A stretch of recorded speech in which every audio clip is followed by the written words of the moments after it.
Jed, anong inaasahan sa sesyon mamaya dyan sa Senado?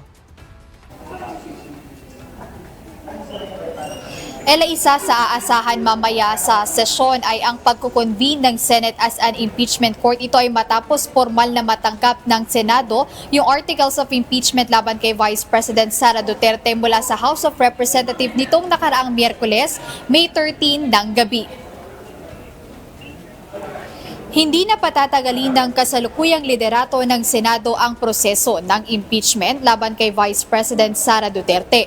Ayon kay Senate President Alan Peter Cayetano, agad na itong isinama sa calendar for ordinary business upang masimulan na ang paghahanda para sa nasabing paglilitis. Binigyang diin ni SP Cayetano na nakapagkasunduan na ng mayorya ng mga senador na i-adopt o huwag nang baguhin ang kasalukuyang Senate Rules on Impeachment upang maiwasan ang anumang antala sa proseso.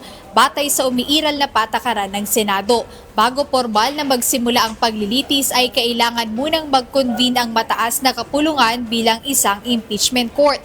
At ngayon ang inaasahang convening day. Pangunahing agenda ay ang pagpapanumpa o taking of oath sa tagapangulo o presiding officer. Gayon din sa lahat ng mga senador na uupo bilang mga hukom o senator judges. Para sa kaalaman ng publiko kung mag-convene ang Senado ngayong araw, hindi pa kailangang pumunta ng House Prosecution Panel, defense team at lalo na ng nasasakdal o respondent dahil ang araw na ito ay nakalaan lamang sa formal na pag-oorganisa ng impeachment court. Matapos maorganisa ang impeachment court, dito pa lamang sisimulan ang mga sumusunod na legal na hakbang gaya ng pagpapadala ng summons, kung saan mag-i-issue ang Senado ng formal na sulat o writ of summons na ipapadala sa Vice-Presidente.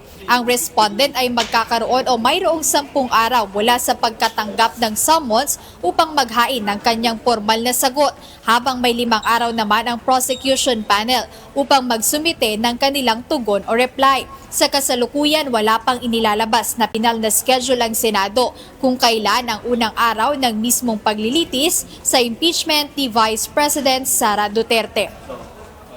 Bukod sa mismong convening day, kasama doon sa mga aasahan sa sesyon mamayang hapon ay kung mayroong mga senador o senador na magpapahayag ng kanilang pagtutol o mag-o-object sa pagkukonvene ng Senate as an impeachment court. At bukod dyan, isa pa sa mga issue na inaabangan dito sa Senado ay kung magkakaroon muli ng pagpapalit ng liderato o change of leadership. Ito ay matapos doon sa kaguluhang nangyari dito mismo sa loob ng Senate building noong Miyerkules, May 13. So ayan yung ilan sa mga antabayanan o aabangan nating development dito sa Senado. Balik sa iyo, Ella.